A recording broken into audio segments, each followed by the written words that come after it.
I wanted to give you guys a little closer look at that LeHui HK417D from ZHENDUO Blaster. I needed to fix the blowback feature because I could see that something must have gotten loose in transit.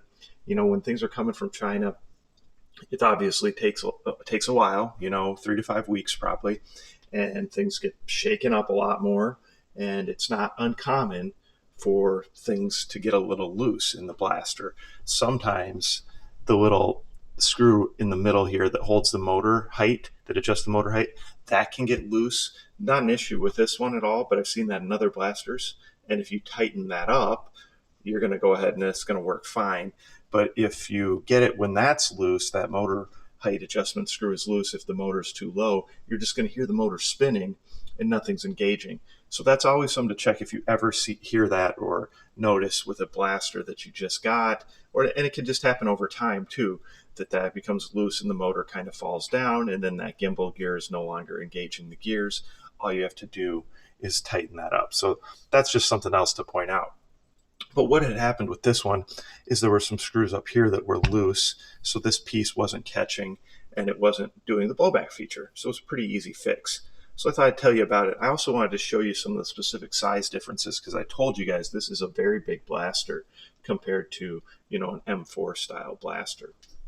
So talk to you about how I got it open, right? Not super hard, very similar. You just have your 2 pins here that you push out. And you just push them out from the other side. That's this one, kind of pull the charge handle back and slide everything forward. And that'll take the whole upper and the whole handguard off. Okay, now you'll see the long metal inner barrel right there. All right. And that T-piece I have seen on other LeHui blasters, and I've seen it on a few other blasters in general, or at least a very similar looking T-piece. This one might be a little different because it has these top and bottom little notches there, which I have not seen as often, or maybe even at all, to be honest. So buffer tube.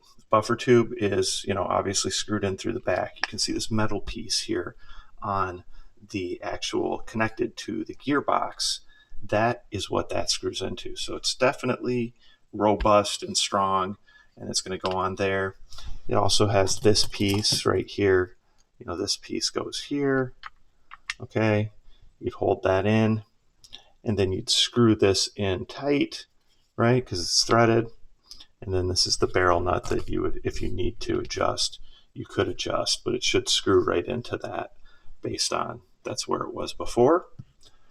To get this out through the inside of the buffer tube, that's why they give you this super long Allen wrench. That's going to reach in. You're going to get that out. One thing I wanted to point out is just the buffer tube size difference too. All right, so here's the big buffer tube that is in this HK417D. That is a traditional buffer tube. Okay, so you can see significant size difference there. All right, definitely a lot bigger. The other thing I just thought I'd point out too, handguard. So here's your big LH HK417 handguard. This is an MK8 handguard, which is kind of the, I guess I'd call standard length handguard, right? So definitely quite a bit longer, okay, especially considering that the threaded tip is way out here. So that's just to kind of help show the size a little better so you can see that. Now, like I said with this, all I had to do was tighten these two top screws. Oops, don't want to lose that. So tighten those 2 top screws, and then it's going to work. The other thing is this does have that last round hold open, okay? So it will also, if you pull back to prime, it should catch, hold open, and then we'll go ahead and plug the battery in just so I can show you. Got it on safety. Right, so now you can see the blowback is working properly. So there you go. So that's a relatively easy fix in this.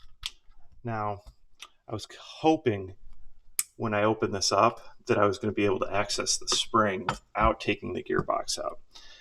Not super hard to take these gearboxes out, but whenever you have the ambidextrous shot selectors, it just adds a little bit of complexity for getting everything back in there properly. So I'll still do it, but I was hoping I'd be able to do it just by accessing through here. But this metal piece obviously covers the spring retention pin, so the whole gearbox is going to have to come out. And I'll have to mess around with that a little bit to see exactly what I need to do. Obviously, I need to push this pin through. Okay.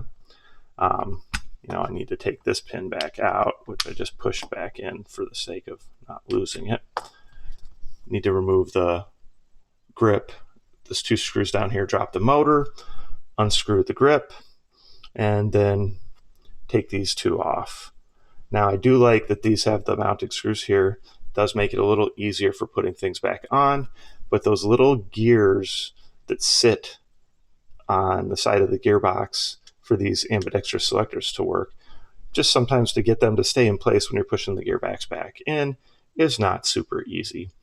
But I can do it. It's just not something I look as forward to doing.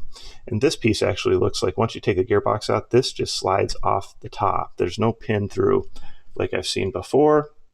And when you put it back on, you just want to make sure that it catches this metal piece down here, because that's this piece right here, and it needs to be able to catch that so you can see that movement right there, right? Because that's what's going to go ahead and catch that and then allow you to release that.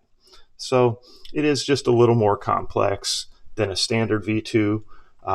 Anytime you add that feature and anytime you add the ambidextrous selector. So just pay attention, take pictures or video so you make sure you put things back where they belong, and make sure you keep all your pieces someplace so that you don't lose any of them, because most people won't have extra parts and pieces like these around in case something goes wrong and they lose a piece.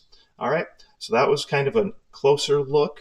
If I go ahead and pull this out, which I'm pretty sure I'm going to do, I'll do a separate video that shows that and go ahead and show the full spring upgrade process too. Comments, questions, post them below.